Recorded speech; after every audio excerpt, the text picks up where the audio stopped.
প্রধানমন্ত্রীর বক্তব্যের জের ধরে মধ্যরাতে ছাত্র বিক্ষোভ, রাজাকার নিয়ে স্লোগান। সরকারি চাকরিতে কোটা সংস্কার এর দাবিতে আন্দোলনরত শিক্ষার্থীদের মিছিল সমাবেশে মধ্যরাতে উত্তাল হয়ে উঠেছিল ঢাকা বিশ্ববিদ্যালয় সহ দেশের বিভিন্ন বিশ্ববিদ্যালয় ও ক্যাম্পাস। কয়েকটি ক্যাম্পাসে আন্দোলনরত শিক্ষার্থীদের উপর হামলার অভিযোগ উঠেছে।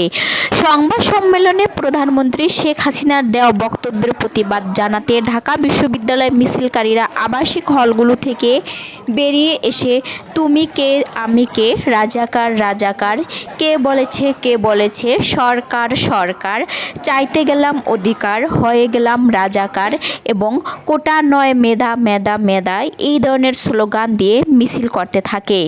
অবশ্যই ঢাকা সহ বিভিন্ন বিশ্ববিদ্যালয় ক্যাম্পাস শিক্ষার্থীদের একটি অংশে তুমি কে রাজাকার রাজাকার নিয়ে তীব্র সমালোচনা শুরু হয়েছে সামাজিক যোগাযোগ মাধ্যমে।